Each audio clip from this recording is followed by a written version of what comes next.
Hi friends, welcome to sunrise super creation channel. నా పేరు సురేష్. ఈరోజు ఆగస్టు 2వ తారీఖు స్వాతంత్ర సమరయోధుడు మరియు భారతదేశ జాతీయ పతాక రూపకర్త పింగళ వెంకయ్య గారి జయంతి. ఆ మహానుభావుని గుర్తు చేసుకుంటూ ఆయన యొక్క చరిత్రను ఒకసారి చూద్దాం. తల్లిదండ్రులు హనుమంతరాయుడు మరియు వెంకటరత్నమ్మ. స్వస్థలం కృష్ణా జిల్లా బట్ల పెనుమర్రు. జననం 2వ తేదీ శుక్రవారం ఆగస్టు 1878వ సంవత్సరం. మరణం 4వ తేదీ గురువారం జూలై 1963వ సంవత్సరం.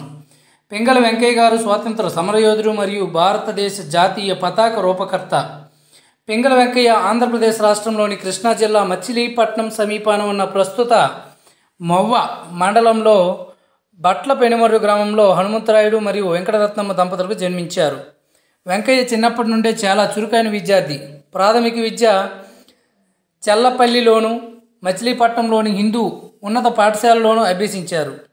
ఉన్నత పాఠశాల విద్య పూర్తి చేసుకుని సీనియర్ కేంబ్రిడ్జ్ చేయుటకు కొలంబో వెళ్ళారు. జాతీయ పతాక నిర్మాత పింగళ వెంకయ్య బొంబాయిలో సైనిక శిక్షణ పొంది ఆఫ్రికా వెళ్ళారు. బోయిర్ యుద్ధంలో పాల్గొని తిరిగి వస్తూ అరేబియా, ఆఫ్ఘనిస్తాన్ పర్యటించారు. 1911, 1944 వరకు బందర్ జాతీయ కళాశాలలో అధ్యాపకునిగా పనిచేశారు. మద్రాసు ప్రెసిడెన్సీ కాలేజీలో భూగర్భ శాస్త్ర పరిశోధనలు చేసి డిప్లొమా పొందారు.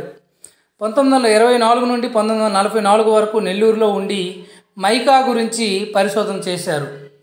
బొగ్గు వజ్రంగా మారే విధానాన్ని గురించి తల్లిరాయి అనే పుస్తకం కూడా రాశారు. 1916లో భారతదేశంలో ఒక జాతీయ పతాకం అనే గ్రంథాన్ని రచించారు. ఈ గ్రంథంలో సుమారు 30 రకాల పతాకాలను ప్రదర్శించారు.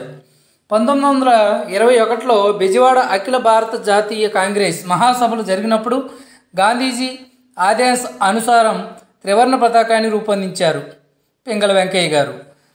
గాంధీ సూచన మేరకు దానిపై రాత్నం గుర్తు కూడా చేర్చారు. స్వతంత్ర అనంతరం నెహ్రూ సూచనల మేరకు రాట్నం స్థానంలో అశోక చక్రం చేర్చబడింది.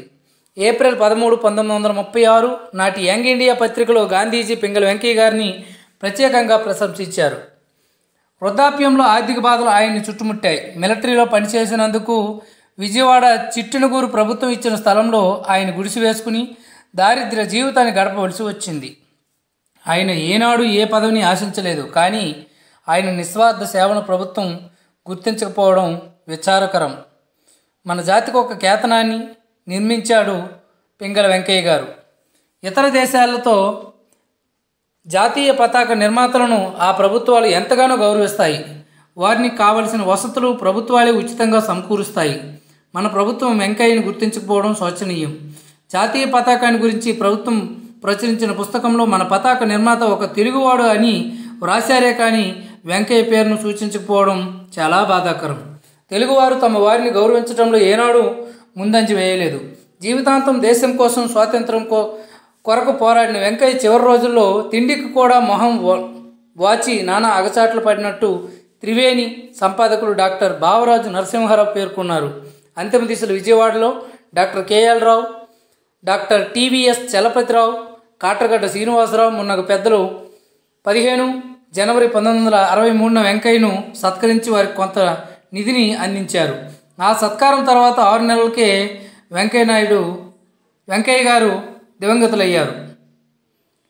కన్నుమూసేందుకు ముందు ఆయన చివరి కోరికను వెల్లడిస్తూ వాక్య నా అంత్యదిశ సమీపించింది. నేను చనిపోయిన తర్వాత త్రివర్ణ పతాకాన్ని నా భౌతిక కాయంపై కప్పండి. శ్మశానానికి చేరిన తర్వాత ఆ పతాకం తీసి అక్కడ ఉన్న రావి చెట్టుకు కట్టండి. ఇదే నా తుది కోరిక అన్నారు పింగళ వెంకయ్య గారు. జాతీయ పతాకం ఎగిరే వరకు స్మరించుకోదగిన ధన్యజీవి పింగళ వెంకయ్య. నిరాడంబరమైన నిస్వార్థమైన జీవితం గడిపిన మహా మనిషి పింగళ వెంకయ్య. ఆయనను ప్రజలు మర్చిపోతున్న సమయంలో ఆంధ్రప్రదేశ్ ప్రభుత్వం హైదరాబాద్లో ట్యాంక్ బండ్పై ఆయన కాంస్య విగ్రహాన్ని ప్రతిష్ఠింప చేసి ఆయన దర్శన భాగ్యం ప్రజలకు లభించింది. ఈరోజు ఆయన యొక్క జన్మదినం కాబట్టి ప్రతి ఒక్కరు కూడా ఆయన గౌరవించుకుందాం. జై హింద్.